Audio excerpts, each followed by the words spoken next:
मित्राय वेणुवाद्यविनोदिने राधाधरसुधापानशालिने वनमालिने महाभावस्वरूपास्त्वं कृष्णप्रियवर्यसि प्रेमभक्ते हृदयदेवे श्रीराधिका त्वं नमोस्तुते। हरे कृष्णा। तो स्वागत है आप सभी का ब्रजमंडल महिमा माधुरी में। तो आज हम कुछ नंदग्राम के जो शेष लीला स्थलियां हैं उनकी चर्चा करेंगे और उसके पश्चात हम जाएंगे यावट या जावट से कहा जाता है, जो कि श्री जी का ससुराल है। तो आइए जो शेष स्थान है नंदगांव के, वहां पे हम चलते हैं। कल हम जैसे छाछ कुंड या झगड़ा की कुंड गए थे और उसके पास ही जब हम आगे चलते तो कृष्णकुंड जो हमने देखा था उसके पश्चिम और कुछ नहीं, कृष्णकुंड के दक्षिण की ओर राजमार्ग पर दाहिनी में एक कुंड है जिसको सूर्य कुंड कहा जाता है। जैसे हमने चर्चा की कि व्रज में कई सारे सूर्य कुंड हैं और हर सूर्य कुंड की लीला अलग है। और जैसे नंदगांव के पास भी हमने एक कुंड, सूर्य कुंड देखा था, सांकरी में संकेत में एक देखा था। तो यहां पे भी एक कृष्ण सूर्य कुंड है जहां पे भगवान श्री कृष्ण का त्रिभंग ललित रूप देखने के लिए अधीर होकर सूर्य नारायण भगवान यहां पे रुक गए थे। उनकी गति स्थिर हो गई थी, वो अपनी गति भूल गए थे इस स्थान पे। और सूर्य कुंड के पूर्व दिशा में हरे भरे वनों में और एक सुंदर कुंड है जिसको ललिता कुंड कहा जाता है। और ये ललिता जी का स्नान करने का स्थान है। और कभी कभी ललिता जी किसी छल बहाने से श्री जी और ठाकुर जी को मिलाने के लिए यहां पे लेके आती थी। और ये नंदगांव के पूर्व दिशा में कुंड है और यहां का लीला प्रसंग बहुत ही सुंदर है। तो एक समय लाला जी श्री जी से कहते हैं कि देखो, थोड़ा ये देवर्षि नारद जो है ना, इनसे थोड़ा संभल के रहना, क्योंकि इनमें एक अटपटी आदत है। वे बाप बेटे, माता पिता या पति पत्नी में विवाद भी करा देते हैं, अतः थोड़ा इनसे सावधान रहना ही उचित है। किंतु श्री जी ने इस बात को हंसकर टाल दिया और फिर एक सुंदर लीला हुई इसके कारण। तो एक दिन ललिता जी वन से बेली, चमेली आदि पुष्पों का चयन करके ठाकुर जी के लिए एक सुंदर सा हार बना रही थी। वो बार बार बनाती, फिर उसको बिखेर देती, बनाती, बिखेर देती। और ये सब जो वो कर रहे थे, नारद जी से एक पेड़ के पीछे रुककर सारा देख रहे थे। और फिर वे आगे आए और ललिता जी से पूछा कि आप ये क्या कर रही हो? बार बार हार बनाती हो, फिर गोते हुए फूल को बिखेर देती हो। तो ललिता जी कहती कि मुझे लगता है, कभी कभी ऐसे लगता है कि ये हार कृष्ण के लिए छोटा हो गया है, कभी ऐसे लगता है कि ये बड़ा लंबा हो गया। तो मेरी समझ में नहीं आता कि किस प्रकार से मैं कृष्ण के लिए एक उचित हार बनाऊं। तो नारद जी बोलते हैं, अरे इसमें क्या बड़ी बात है, देखो कृष्ण यहां पास में ही खेल रहे हैं, तो आप उनको आपके समीप क्यों नहीं बुलाते? उनको बिठाओ और उनके अनुरूप जो सुंदर ऐसा हार क्यों नहीं बनाते हो? तो ललिता जी सोचती है, हाँ नारद जी ने बात तो सही की। और फिर वे नारद जी को ही भेज देती है और नारद जी आते हैं और लाला को बोलते हैं कि चलिए, ललिता जी आपको बुला रही है, उनको आपके लिए हार बनाना। तो लाला थोड़ा से हंस देते हैं, बोलते अभी जरूर कुछ न कुछ गड़बड़ होगी। और फिर बैठ जाते ललिता जी के साथ। फिर ललिता जी उनके अनुरूप एक सुंदर सा हार बनाती है, ठाकुर जी को पहनाती है। और फिर क्योंकि पहले ही श्री जी ने ललिता जी को कहा था कि आप हार बना के रख देना, और जैसे ही आप हार बना लोगी तो मैं आऊंगी, ठाकुर जी को पहना देंगे। तो वो हार भगवान के माप अनुसार बनने के पश्चात ललिता जी ने भगवान को पहनाया, और दोनों भी श्री जी की राह देख रहे थे। किंतु हमारे नारद जी जो थे, उन्होंने पहले ही श्री कृष्ण से वचन दिया था कि वे एक बार श्री ललिता जी और श्री कृष्ण को एक साथ झूले पर झूलते हुए दर्शन करना चाहते हैं। तो आज एक बहुत सुंदर अवसर था, क्योंकि दोनों अकेले थे। तो नारद जी और बोले, भगवान मेरे उस वचन का क्या? ठाकुर जी बोले, ठीक है, आपके वचन की भी पूर्ति कर देते हैं। फिर श्री ललिता जी और ठाकुर जी दोनों बैठ गए झूले पे और झूला झूलने लगे। और बस उस सुंदर दर्शन को करके नारद जी फिर वहां से निकल गए और पहुंचे कहां? तो श्री जी के पास पहुंचे। और जाते समय कौन सा कीर्तन कर रहे थे? वो बोल रहे थे, ललिता कृष्ण की जय हो, जय हो, ललिता कृष्ण की जय हो, जय हो। जैसे पहले बोलते थे कि भक्ति विनोद ठाकुर कहते हैं कि राधिका रमन नामे नारद मुनि वजाए बिना राधिका रमन नामे। जय राधा रमन, जय राधा रमन, मेरे तो प्राण धन राधा रमन। और वही नारद जी आज क्या गा रहे थे? जय ललिता कृष्ण, जय ललिता कृष्ण, ललिता कृष्ण, जय ललिता कृष्ण। और इतने आनंद और उल्लास में थे। तो श्री जी ने उनको देखा और बोले, अरे क्या बात है नारद जी, आज आप बहुत प्रसन्न चित्त दिख रहे। तो नारद जी मुस्कुराते हुए बोले, आहा, क्या सुंदर दृश्य है। कृष्ण सुंदर वनमाला धारण कर ललिता जी के साथ झूल रहे हैं। आपको विश्वास न हो तो आप स्वयं वहां पर पधार कर देखें। लेकिन श्री जी को तो नारद जी के वचनों पे विश्वास नहीं था कि मेरी अनुपस्थिति में ललिता जी के साथ कैसे झूले पे बैठ के झूलन कर सकते हैं, कैसे संभव है। तो वे स्वयं उठकर आई और दूर से ही उन्होंने ये दोनों को झूलते हुए देखा। बस अब तो उन्हें बड़ा रोष आया और वे लौट आई, अपने कुंज में मान करके बैठ गए। और यहां ठाकुर जी और ललिता जी श्री जी की राह देख देख के फिर ठाकुर जी खुद ही निकल आए और श्री जी के कुंज में चले गए। और वहां पे देखा तो श्री जी मान करके बैठी है। फिर उन्होंने नारद जी की सारी करतूत श्री जी को बताई और फिर किसी प्रकार से उनका मान शांत किया। और फिर उन्हें लेकर झूले पे झूलने लगे। ललिता जी और विशिखा जी मधुर मधुर गीत गाने लगे।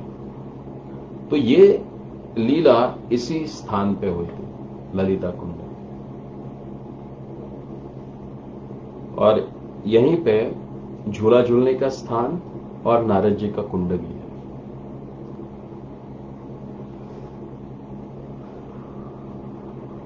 तो यहां से अग्नेय दिशा में एक बहुत ही महत्वपूर्ण स्थान है। जैसे ललिता कुंड है, वैसे हम जा रहे हैं अभी विशाखा कुंड, और उसके पास ही उद्धव क्यारी। यहाँ पे विशाखा जी का कुंड भी है, कुंज भी है। और ये स्थान जो है ये बहुत ही सुंदर रमणीय कदम्ब वृक्षों से घिरा हुआ है।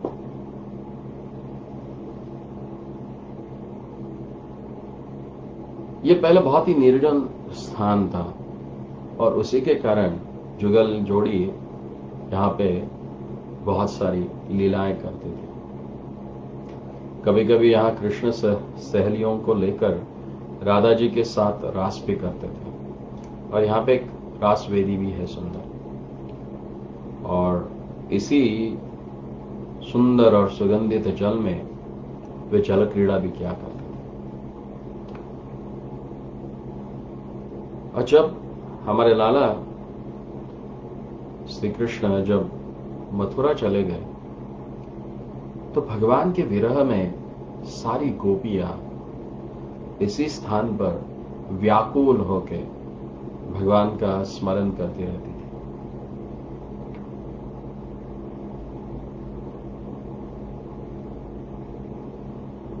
कहते हैं कि जब ठाकुर जी को अक्रूर जी लेके जा रहे थे तो इसी स्थान पर गोपियां आके रथ के सामने लेट गई। बोली, हमारे शरीर के ऊपर से अगर आपको लेके जाना हुआ तो क्या हम हमारे प्राण को ही लेके जा रहे हैं, तो हमें जी के क्या करना है। और कई तो बेसुध होके वहीं पे गिर पड़ी, और वहां से वे फिर घर ही नहीं लौटी,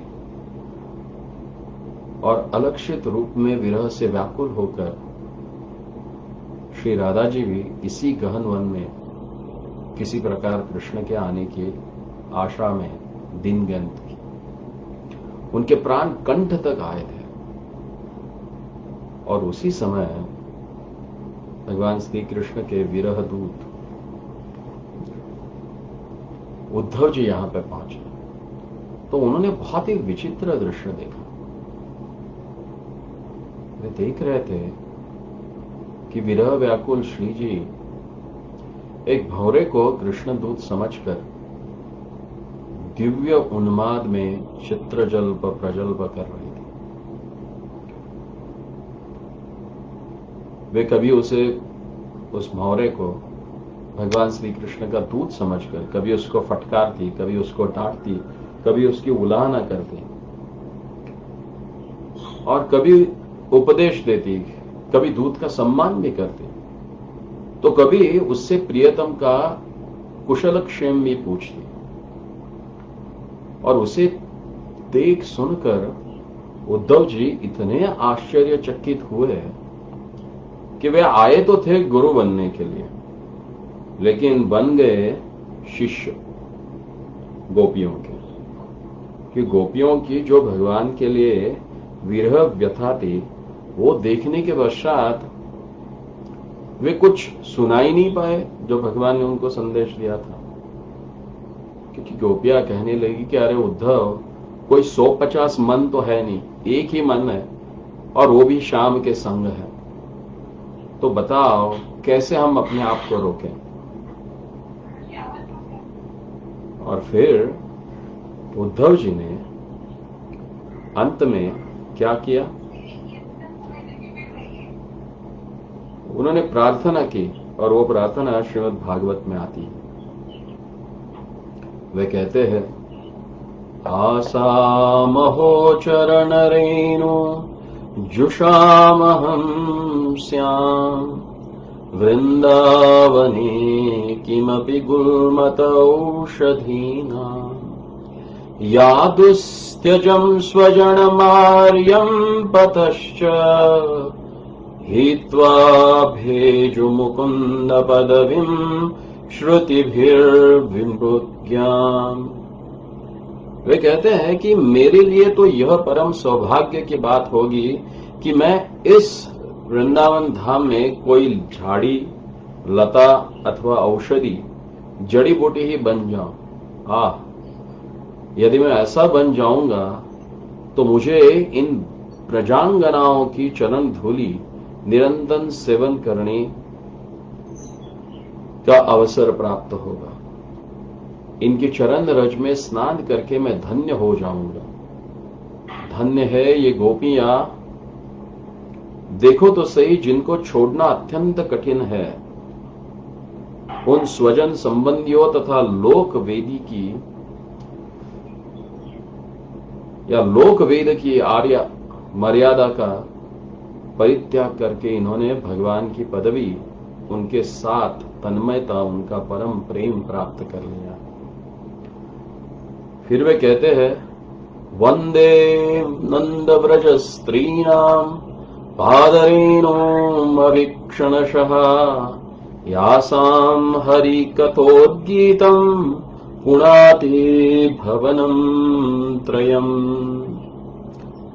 वे कहते हैं कि नंद बाबा के ब्रज में रहने वाली ब्रजांगनाओं की चरण धूलि को मैं बारंबार प्रणाम करता हूं। आह, इन गोपियों ने भगवान कृष्ण की लीलाओं के संबंध में जो कुछ गान किया है वह तीनों लोकों को पवित्र कर रहा है और पवित्र करता रहेगा। इस प्रकार गोपियों के गुणगान करके उद्धव जी यहीं पे स्थित है। तो जो साधक अपने जीवन को कृतार्थ करना चाहते हैं वे इसी स्थान पे आकर भगवान की इन लीलाओं का स्मरण करके अपने जीवन को, अपनी साधना को धन्य करते हैं। तो इसी विशाखा कुंज या कदम्ब क्यारी या उद्धव क्यारी के अग्नेय कोण में नंदगांव से 1 मील की दूरी पर पूर्णमासी जी का कुंड है। ये पूर्णमासी जी कौन है? ये सांदीपनी मुनि की माता है जो अपने पति और पुत्र के साथ अवंतीपुरी यानी आज का जो उज्जैन है वहां पर रहती थी। और भगवान श्री कृष्ण प्रकट होने से पहले ही वे ब्रज में वापस आई अपने पौत्र और पौत्री के साथ। तो इनके पौत्र है मधुमंगल और इनकी पौत्री है नंदीमुखी।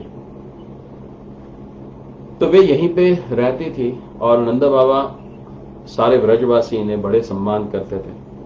वे नित्य दिन प्रातः में नंद भवन जाती थी और नंद भवन में जाकर लाला का दर्शन करके लाला को आशीर्वाद देके आती थी। और ये भगवान की स्वरूपगत शक्ति है, ये भगवान की समिष्ट लीला शक्ति है जिसने मूर्त विग्रह स्वरूप धारण किया है। और वैसे देखा जाए तो प्रकट लीला में वे देवर्षि नारद जी की शिष्या तथा श्री राधा कृष्ण की जो सारी लीलाएं है उनकी पुष्टि कराती है। तो इसी स्थान से थोड़ा आगे जब हम जाते हैं तो वहां पे है नंदीमुखी का निवास स्थान। तो ये नंदीमुखी कौन है? सांदीपनी जी की पुत्री और मधुमंगल की बहन। तो ये भी पौर्णमासी जी के साथ भगवान के और श्री जी की लीलाओं में काफी पुष्टिकरणी कार्य करते थे। तो पौर्णमासी जी की गुफा से सटके ही और एक वन है जिसको डोमन वन कहते हैं या रुणकी झुणकी कुंड कहते हैं। डोमन का तात्पर्य है 2 मन। यहां पे रुणकी और झुणकी सखियों का कुंज है। ये दोनों सखियां नाना प्रकार के बहाने बनाकर यहाँ पे श्री जी और ठाकुर जी का मिलन कराती थी तथा दोनों का मन मिलने के कारण यह डोमन नाम से प्रसिद्ध है। किसी भक्त ने प्रेम भरे अपने पद में इनका वर्णन किया है। इतसो आई कुमरी किशोरी उत्सो नंद किशोर, 2 मिलन वन क्रीड़ा करत बोलत पंछी मोर। तो कहते हैं कि यहां से कुमारी जी आई और यहां से आए नंद किशोर और 2 मिल वन क्रीड़ा करत बोलत पंछी मोर। और वे दोनों यहां पे मिलकर क्रीड़ा कर रहे थे। और ये कौन बोल रहा है? तो वहां के पंछी और मोर बोल रहे हैं। समझा? तो ये हो गया नंदगांव और नंदगांव की सुंदर लीला स्थलियां। तो हम यहां से आगे बढ़ते हैं और चलते हैं नंदगांव से लगभग 2 मील की दूरी पर नंदगांव के पूर्व में जो एक बहुत ही सुंदर स्थान है जिसको जावट कहते हैं या इसको यावग्राम कहते हैं। तो ये श्री जी और ठाकुर जी के अत्यंत रहस्यपूर्ण विलास का स्थान है। इन सबका वर्णन करना तो संभव नहीं है, क्योंकि ये बहुत ही विलासपूर्ण लीला है और अपनी उतनी शुद्धता है कि नहीं कि उसके बारे में हम चर्चा करें। तो ये स्थान जो है, ये जटिला गोपी अपने पुत्र अभिमन्यु एवं कन्या कुटिला के साथ निवास करते थे। महाराज वृषभानु गोप ने योग माया पूर्णमासी की आज्ञानुसार अपनी लाडली बेटी श्री राधी जी का विवाह जटिला के पुत्र अभिमन्यु के साथ किया था। और अभिमन्यु अपने आप को श्री राधिका का पति होने का अभिमान तो रखता था, किंतु भगवती योग माया के प्रभाव से वह राधिका जी की छाया को भी स्पर्श करने में समर्थ नहीं था। वह सदैव किसी विशेष संकोचवश गौशाला में अपनी गौओं को संभालने अथवा अपने समवयस्क गोप के संग में मग्न रहता था। जटिला और कुटिला गृह कार्यों में संलग्न रहती थी और इधर विदग्ध सखियां नाना प्रकार के छल बहानों का आश्रय लेकर श्रीमती राधिका से श्री कृष्ण का मिलन कराती थी। वास्तव में यह परकीय भाव रसपोषण के लिए योग माया द्वारा सिद्ध है, क्योंकि श्रीमती राधिका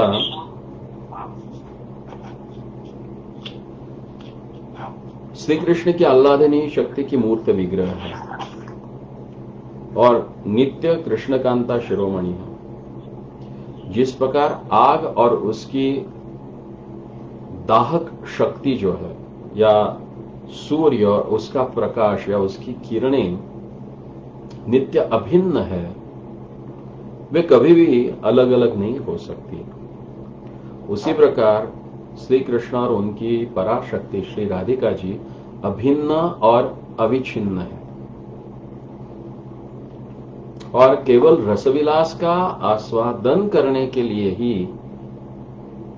एक ही आत्मा दो स्वरूपों में प्रकाशित है। जिस प्रकार रावण छाया सीता का ही अपहरण कर सका, मूल सीता का स्पर्श भी नहीं कर पाया था, उसी प्रकार यहां अभिमन्यु के साथ श्रीमती राधिका के संबंध का विचार किया जाता है। महाराज वृषभानु ने अपनी प्यारी बेटी के लिए चावट में एक सुंदर राजभवन का निर्माण करवा दिया था और इसी में श्रीमती राधिका जी अपनी सहेलियों के साथ आनंद पूर्वक निवास करती थी।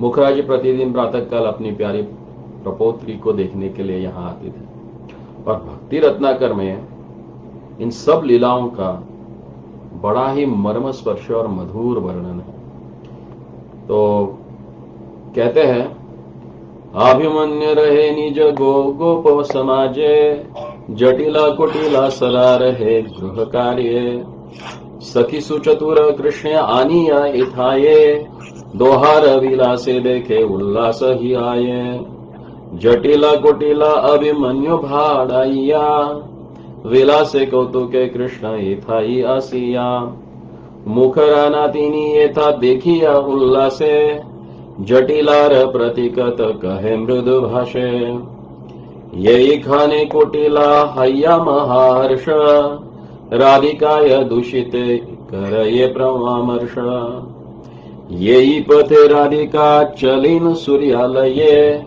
कदम्ब कानने रही कृष्ण निरीखये, पथे आसी राधिकार वस्त्र आकर्षय, राधिकाणु दोहार कौतुक अतिशय। तो यहां की लीलाएं भी बहुत अजीब है और दास को सौभाग्य प्राप्त हुआ कि यहां पे श्री जी का जो भवन है उसका नूतनीकरण करने का ठाकुर जी की कृपा से ये कार्य उन्होंने हमसे करवा लिया। यहां की लीलाएं बहुत ही मोहक है। कहते हैं कि किसी समय राधिका जी ठाकुर जी से मान करके उन्हें मिलने नहीं गई, क्योंकि ठाकुर जी स्वयं उनको मिलने आने वाले थे लेकिन वे आए नहीं थे। तो फिर श्री कृष्ण ने क्या किया, विशाखा जी से परामर्श करके एक विप्र बटुक का यानी छात्र का वेश धारण किया। बगल में पोथी, कंधे पर यज्ञोपवेत, पैरों में खड़ाओं, हाथों में दंड, भिक्षा पात्र धारण कर जावड़ गांव में कुटिला के द्वार पर उपस्थित होकर अलख जगाने लगे। और प्रातःकाल का समय था। जटिला कुटिला दोनों गोबर के कंडे बना रही थी, पर स्नान इत्यादि नहीं किया था और अपवित्र अवस्था में भिक्षा न दे सकने के कारण जटिला ने अपने बहू को पुकारा और कहा, राधिका, इसे भिक्षा दे दो। किंतु श्रीजी ने पर पुरुष के सामने आने से निषेध कर दिया। लेकिन ये जो बटु था ये भी थोड़ा निराले रंग का ही था और निराले ढंग का ही था। बोला, मैया, अधिक देर नहीं ठहर सकता मैं, केवल एक गोदहन काल तक मैं प्रतीक्षा कर सकता हूं, अब मैं लौट रहा हूं। पूरा ड्रामा कर रहे हैं। तो जटिला जी ने सोचा कि यदि यह विप्र बटु खाली हाथ लौट गया तो मेरे कुल के लिए बहुत ही अशुभ होगा, और वो भी सुबह सुबह प्रातः काल में खाली हाथ अगर ब्राह्मण घर से चला जाए तो हमारा कुल के लिए तो अशुभ होगा ही होगा। हमारी गौवें मर जाएंगी, किसी की तो मृत्यु हो जाएगी। इसलिए गृह में प्रवेश कर बहू को बहुत प्यार से समझाकर कुछ भिक्षा देने के लिए बारंबार आह्वान किया और स्वयं पुनः कंडे थापने चली गई। इधर ललिता, विशाखा आदि सखियों के साथ श्रीमती राधिका घूंघट निकालकर हाथ में आटा, दाल, सब्जी भर के एक पात्र को लेकर भिक्षा देने के लिए द्वार पे उपस्थित हुई। तो उन्होंने घूंघट काढ़े हुए अवस्था में ही भिक्षा को, उस भिक्षुक को भिक्षा देना चाहा, किंतु भिक्षुक ने अनुनय विनय के स्वर में कहा, मुझे इन भिक्षाओं की आवश्यकता नहीं है। आप प्रसन्न होकर मेरी इस झोली में अपने दुर्लभ मान को प्रदान करें। ऐसा सुनते ही श्री जी समझ गए। उन्होंने मुस्कुराते हुए अपने घूंघट को कुछ ऊपर उठाकर बटु के सिर पर भिक्षा के द्रव्य उड़ेल दिए। बटु निहाल होकर श्री राधिका की इस भिक्षा का स्मरण करता हुआ आनंद से वहां से लौट गया। तो ठाकुर जी भी बहुत मस्ती भरी लीलाएं यहां पे करते थे। तो एक समय मां यशोदा ने अपने भंडार घर में एक बड़े से संदूक में मूल्यवान वस्त्र, लहंगे, चोलिया, ओढ़नी तथा विविध प्रकार के अलंकार सजा कर वे रख रही थी। इतने में हमारे नटखट वहां आ धमके और पीछे से मैया के गले में हाथ डाल दिया और बड़े आग्रह से पूछने लगे, मैया, क्या मेरा जन्मदिवस है जो आप मेरे लिए इन वस्त्रों एवं अलंकारों को सजा रही हो?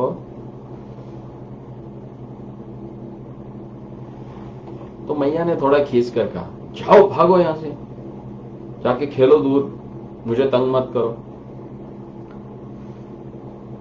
तो यह सुनकर लाला तो हमारे अनमन होकर वहां से चले गए, किंतु छिपकर देखने लगे मैया जावट में श्रीमती राधिका को भेजने के लिए इस संदूक को प्रस्तुत कर रही थी और कठोर हृदय जटिला को प्रसन्न रखने के लिए बीच बीच में वे ऐसी उपहार वहां पे भेजती थी जिससे वह अपनी बहू को यहां आने से रोके नहीं। और हमारे लाला तो बहुत चतुर थे और वे इस विषय को समझ गए।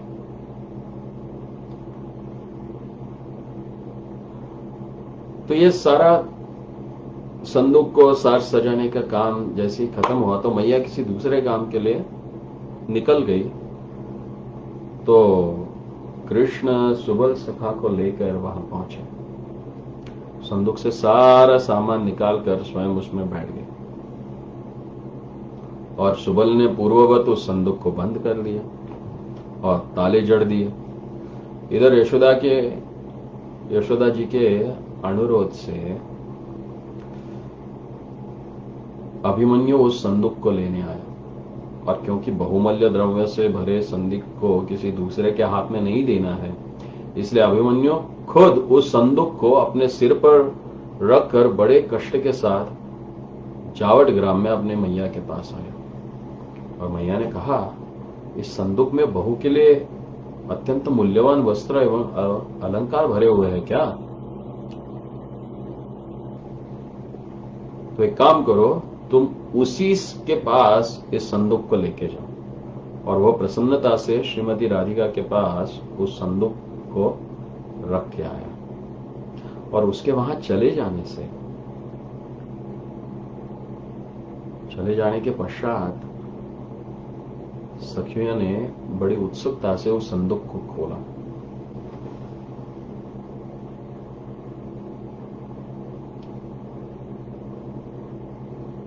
और जैसे ही खोला तो क्या देखा उन्होंने?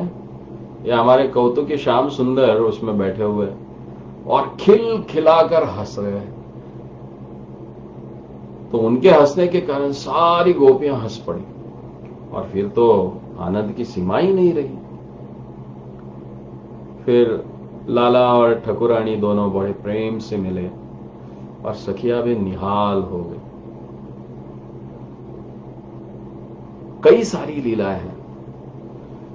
और किसी समय श्रीमती राधिका मान कर बैठ गई, और कुछ दिनों तक वे ठाकुर जी से मिले ही नहीं। और सखिया उनको विविध प्रकार से मान परित्याग करने के लिए समझा रही थी, किंतु इस बार उनका मान बड़ा था और बड़ा ही दुर्जय था। और यहां पे हमारे ठाकुर भी श्री जी के विरह में कातर हो उठे। और फिर उनको इतना विरह आतुर देखकर सुबल सखा सोचने लगा कि अभी किस प्रकार से श्री जी को लाला से मिलवाए।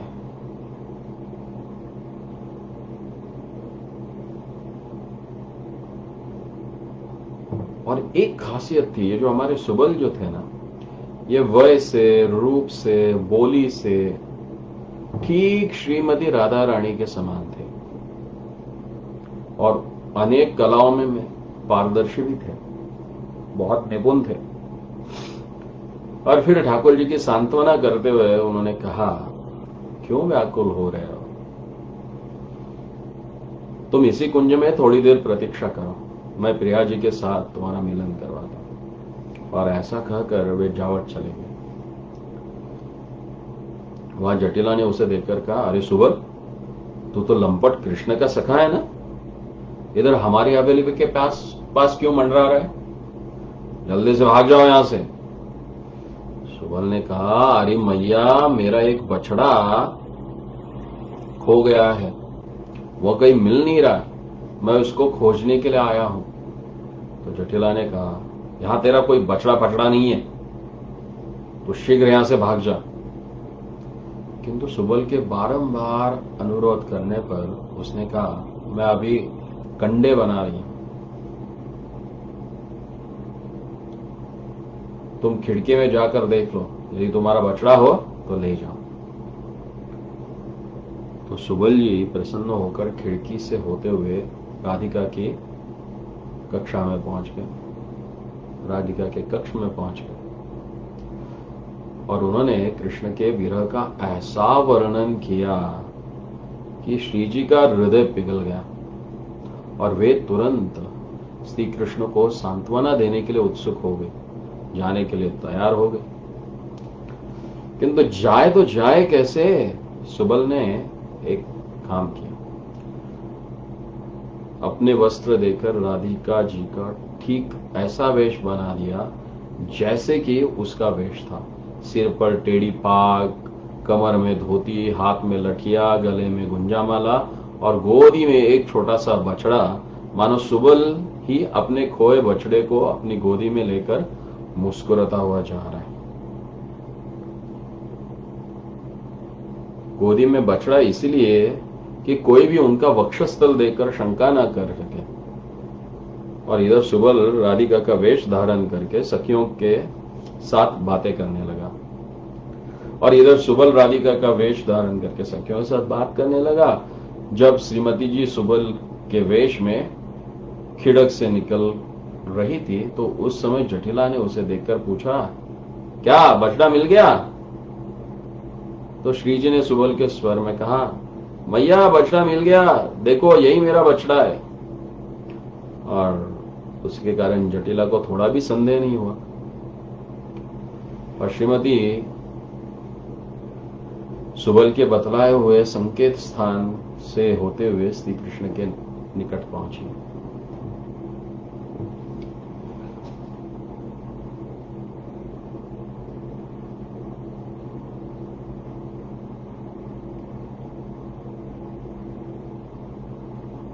तो लाला भी उनको पहचान नहीं पाए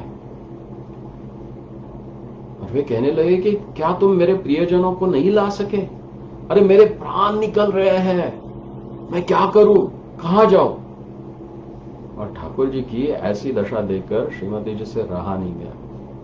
उन्होंने बछड़े को रख दिया और कृष्ण से लिपट गई। श्री राधिका जी का कोमल स्पर्श और अंगों का सौरभ पाकर कृष्ण सब कुछ समझ गए। उनका सारा खेद दूर हो गया। वे सुबल की बुद्धि की पुनः पुनः प्रशंसा करने लगे और श्री जी के साथ फिर उन्होंने बहुत क्रीड़ा और विनोद किया। और कुछ देर के बाद सुबल भी यहां पे उपस्थित हो गए और दोनों का मिलन देख वे बड़े ही प्रसन्न हो गए। और ये हुआ था एक्चुअली गोपाष्टमी के दिन ही, इसलिए हम देखते कि आज के दिन श्री जी को भी गोप बनाया जाता है। वृंदावन में बहुत सुंदर छवि होती है। आज हमारे मंदिर में भी अगर आप फेसबुक पेज पे देखेंगे तो हमारी छोटी राधिका जी बहुत सुंदर गोप बनी हुई है। फिर कई सारे और लीलाएं हैं यहाँ पे। एक बार तो ठाकुर जी बड़े उत्कंठित हो गए श्री जी को मिलने के लिए।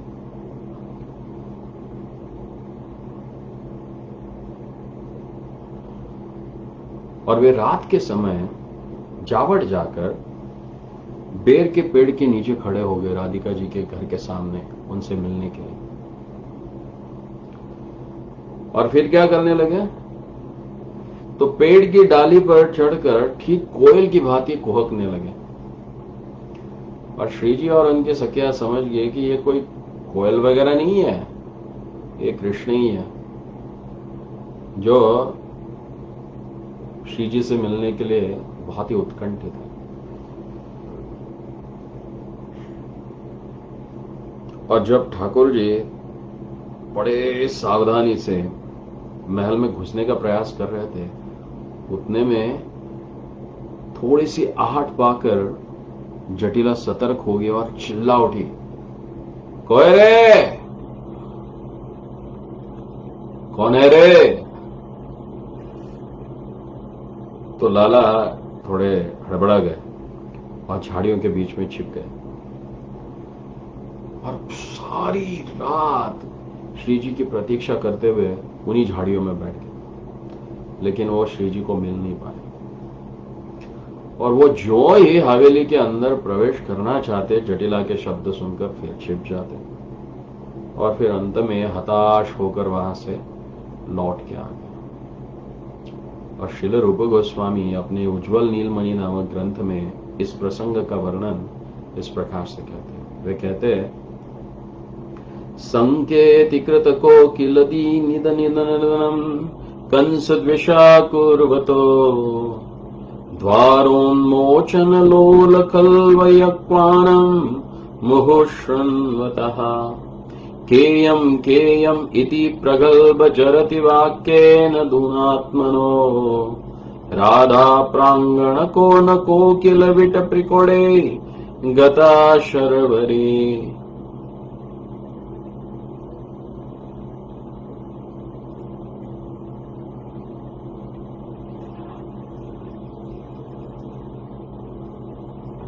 तो यहां पे वर्णन करते हैं कि एक सखी अपनी प्रिय सखी को बीती रात श्री राधा कृष्ण की पराधीनता पूर्ण चरित्र का वर्णन कर रही है। पिछली रात को श्री कृष्ण श्रीमती राधिका के आंगन में बेर के नीचे खड़े होकर बार बार कोयल पक्षी की भांति कुहू कुहू करने लगे। इस संकेत को समझकर श्रीमती जी जब कपाट खोलने लगी के लिए प्रस्तुत हुई, तब उनकी चूड़ियों एवं नुपुरों की ध्वनि होती है और श्री कृष्ण भी उसे सुनते थे। किंतु गृह के भीतर से प्रगल्भा वृद्धा जटिला के पुनः पुनः कोय रे कौन है चिल्लाहट को सुनकर श्री कृष्ण रात भर व्यतीत चित्त से उस बेर वृक्ष के नीचे ही व्यतीत कर दी।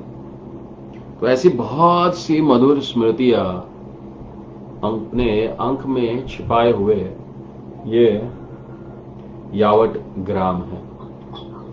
तो इस यावट ग्राम का विजय हो, जयतु। तो यहां के दर्शनीय स्थल है जटिला की हवेली। ऊंचे टीले पर गांव के मध्य में और गांव के पश्चिम बाजू में यह जटिला का स्थान है। यहाँ पे जटिला, कुटिला और अभिमन्यु की मूर्ति है। वर्तमान में यहाँ पे श्री श्री राधाकांत जी का मंदिर है, जिसमें राधा एवं कृष्ण के दर्शन है और सखियां यहीं पर जटिला, कुटिला और अभिमन्यु को वंचित कर श्रीमती जी से ठाकुर जी का मिलन करवाती थी। फिर दूसरा स्थान है खिड़क या वत्सखोर, जहां सुबल सका ने अपने बछड़े को खो जाने के बहाने से जटिला को वंचित कर श्रीमती राधिका के वेश में वो वहां रहे और श्रीमती राधिका जी को अपने वेश में उन्होंने कृष्ण से मिलने के लिए भेजा। आज भी अभिमन्यु का यह खिड़क वत्सखोर के नाम से जाना जाता है। फिर बेरिया, तो खिड़क के पास ही बेरिया स्थित है। यहीं पर सघन कुंज के बीच में एक बेर का पेड़ था, जहां किसी समय कृष्ण रात भर श्रीमती राधिका से मिलने के लिए प्रतीक्षा कर रहे थे। फिर दूसरा है पानीहरी कुंड। तो बेरिया के उत्तरीय पास भी पानीहरी कुंड स्थित है, जहां पे गोपियां पानी भरने के लिए जाती थी और ठाकुर जी वहां पे उनसे मिलने आते थे। फिर है मुखरा मार्ग। इसी मार्ग से मुखरा जी अपनी पौत्री श्री राधिका से मिलकर उन्हें आशीर्वाद देकर प्रतिदिन उल्लास पूर्वक आया जाया करती थी। फिर एक कुटिला दूषण स्थान। तो यहां जटिला की कन्या कुटिला अपने कुटिल स्वभाव के कारण सदैव श्रीमती राधिका पर नाना प्रकार के आक्षेप किया करते थे। झूठ मूठ पर राधिका पर दोष आरोप लगाते थे। उसने किसी समय यहीं पर कृष्ण को राधिका से मिलते हुए देखा तो उसने उस कमरे का दरवाजा बंद कर दिया तथा हो हल्ला मचाकर अपनी मैया जटिला, भैया अभिमन्यु, छोटा भैया दुमर और पूर्णिमा सबको एकत्रित कर लिया और उनसे कहने लगी कि इस कोठरी में मैंने कलिंकिनी को, जो हमारी कलिंकिनी बहू है, उसको कृष्ण के साथ बंद रखा है। परंतु सबके सामने जब कपाट खोला तो देखा गया वहां श्रीमती जी काली मूर्ति की पूजा कर रही है।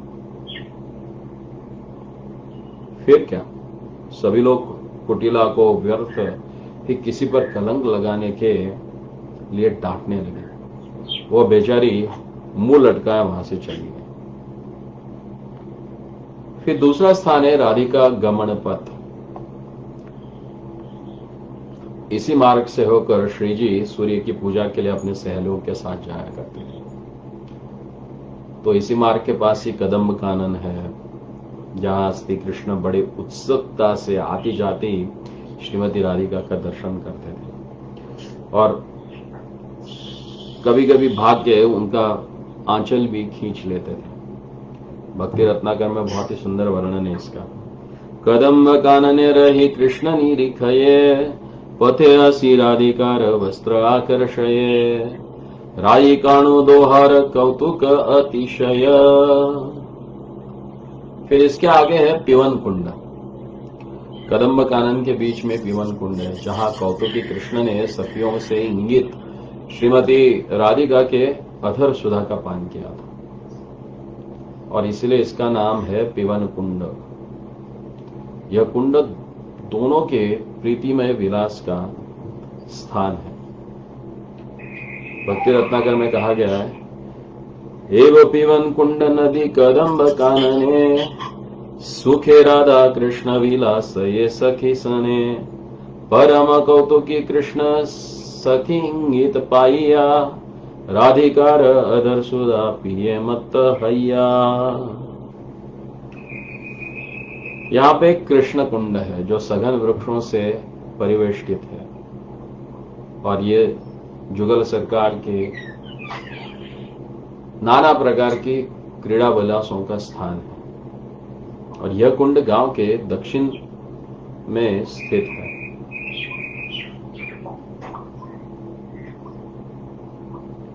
फिर इसके आगे है लाडली कुंड, यहां ललिता जी गुप्त रूप से युगल का मिलन करवाती। उसके आगे है नारद कुंड या वर प्राप्ति स्थल। यहां पर दुर्वासा ऋषि ने श्रीमती जी को वर प्रदान किया था कि आप अमृत हस्त होकर जो भी आप बनाओगे वो अमृत हो जाएगा।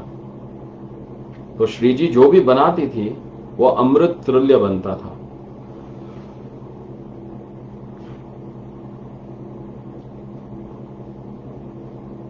और उन्होंने कहा था कि जो भी कोई तुम्हारे हाथ से बने व्यंजन खाएगा वो चिरंजीवी हो जाएगा, सुर असुर सबको वो पराजित करने वाला महापराक्रमी और अजय हो जाएगा। पद्म पुराण में इस लीला का बहुत ही सुंदर वर्णन किया है। फिर इसके आगे है गोचारण पथ।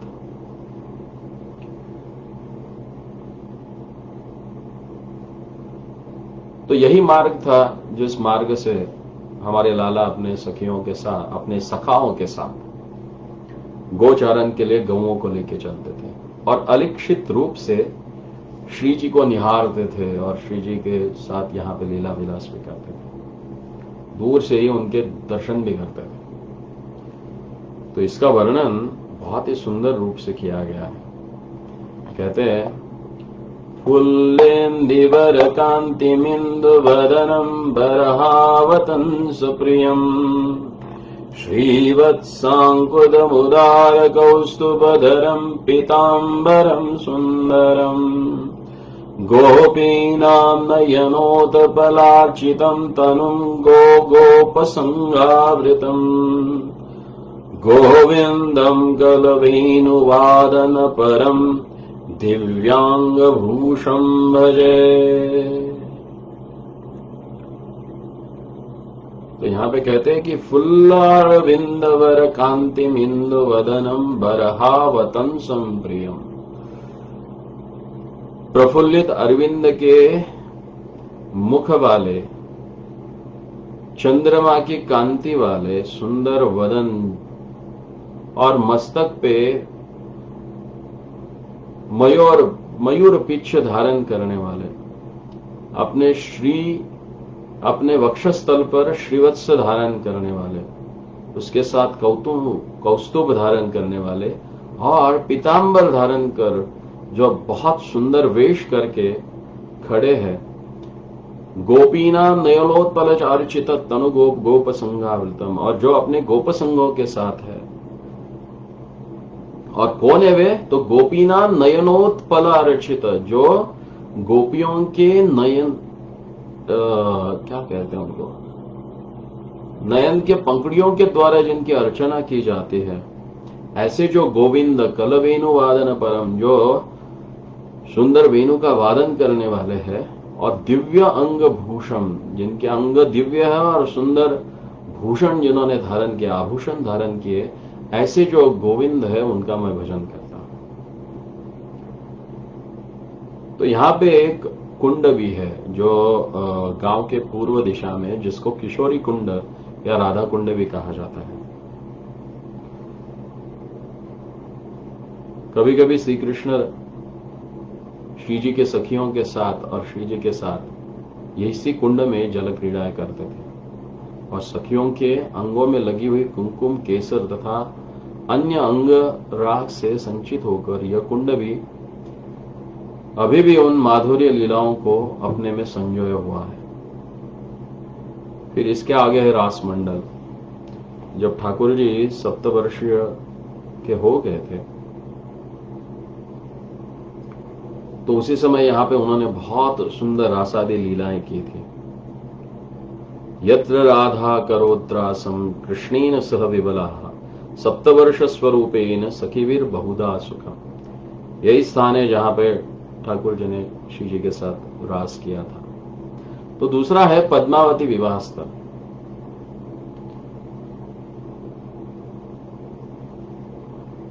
तो ये स्थान है जहां पे रंगीनी ब्रजबालाओं ने चंद्रावली की जो सखी है जिसका नाम पद्मावती है उसके साथ नंदनंदन का विवाह रचाया था।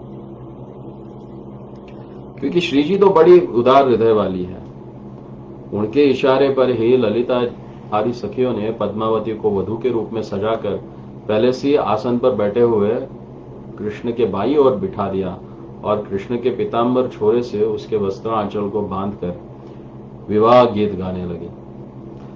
और पद्मावती तो अत्यंत संकोच में पड़ गई कि ये क्या हो गया, और वो श्री कृष्ण को निहारने लगी। तो ये स्थान यहीं पे हुआ था,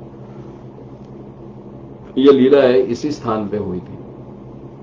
फिर और एक स्थान है जो कि इस किशोरी कुंड के पास है जिसको चिरकुंड या हिंडोला स्थान कहा जाता है। फिर है पारल गंगा। ये जावट के उत्तर पश्चिम कोने में स्थित है और इस कुंड के पश्चिम तट पर प्राचीन पारिजात नाम वृक्ष है। वैशाख माह में इस पर फूल लगते हैं। इसकी ऐसी मान्यता है कि राधा जी ने स्वयं अपने हाथों से इसे आरोपित किया था और तभी से यह वृक्ष शाखा प्रशाखाओं के माध्यम से अभी तक विराजमान है। कहते हैं कि यह पारल गंगा एक सिद्ध सरोवर है। श्री जी ने यहां पे गंगा जी के धारा को प्रकट किया था। तो ये स्थान है जावट। तो आइए इस स्थान को प्रणाम करके फिर हम आगे चलते हैं कोकिलवन। और कोकिलवन की जो सुंदर लीलाएं हैं उसकी चर्चा हम कल करेंगे, क्योंकि ये लीलाएं बहुत ही अपने मन को प्रसन्न करेंगे।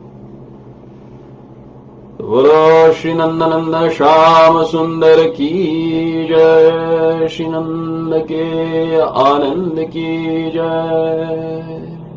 जय जय।